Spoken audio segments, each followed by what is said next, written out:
2 মাসের নিষেধাজ্ঞা শেষে আজ মধ্যরাত থেকে ইলিশ আহরণের নদীতে নামছেন জেলেরা। নিষেধাজ্ঞা শেষ হওয়ার জন্য অধীর আগ্রহে রয়েছেন তারা। ইতোমধ্যে তারা জাল, ট্রলার সহ মাছ ধরার সব সরঞ্জাম প্রস্তুত করেছেন।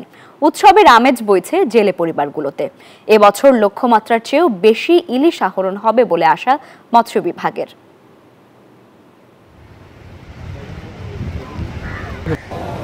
ধন্যবাদ লাইবা, আপনি ঠিকই বলেছেন যে গত 2 মাস অর্থাৎ মার্চ এপ্রিল 2 মাস দেশের যে অভয়াশ্রমগুলো আছে সেগুলোতে কিন্তু সব ধরনের মাছ ধরা নিষিদ্ধ ছিল। আজকে অর্থাৎ রাত 12টা 1 মিনিট থেকে জেলেরা কিন্তু মাছ ধরার উৎসবে নেমে পড়বে। তবে আমরা যেমনটা জানতে পেরেছি, বরিশালের 82 কিলোমিটার অভয়াশ্রম সহ বরিশাল বিভাগে হচ্ছে 372 কিলোমিটার যে অভয়াশ্রম, সেই অভয়াশ্রমগুলোতে কিন্তু মাছ ধরা নিষিদ্ধ ছিল। অন্যান্য সমস্ত জায়গায় কিন্তু মাছ ধরার কোনো অসুবিধা ছিল না।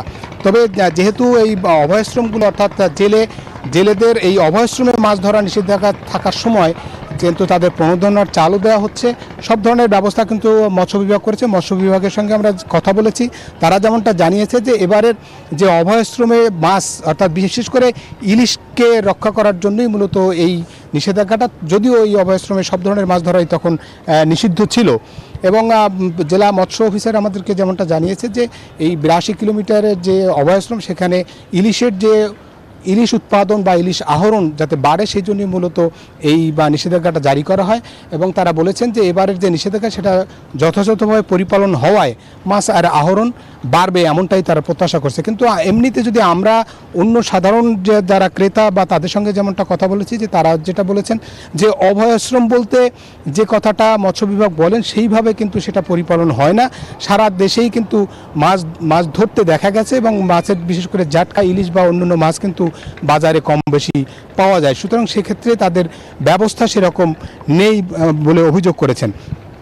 তারপরও যেহেতু এই 82 কিলোমিটার যে জলসীমাটায় নিষেধাজ্ঞা ছিল, সেই নিষেধাজ্ঞা যেহেতু আজকে রাতে চলে যাচ্ছে, সুতরাং এরপর থেকে কিন্তু মাছ ধরতে পারবে। এবং সেই মাছ ধরার যে উৎসব, সেই উৎসব কিন্তু বরিশাল সহ এই বরিশাল বিভাগ এবং সারা দেশের যে অভয়াশ্রমগুলোতে সেখানে কিন্তু মাছ ধরা শুরু করবে জেলেরা, এমনটাই আমরা জানতে পেরেছি। এই ছিল মূলত বরিশাল থেকে আমার কাছে অভয়াশ্রমে মাছ ধরার নিষেধাজ্ঞার যে সময় শেষ হচ্ছে 12টা 1 মিনিটে, সেই সবশেষ তথ্য। ফিরছি স্টুডিওতে লাইবা। মিরন, ধন্যবাদ আপনাকে। বান্ডেল থাকলে প্রতি সেনমানিতে টাকা বাঁচবে। বিকাশ সেনমানি বান্ডেল কিনে জিতুন প্রতি লেনদেনে।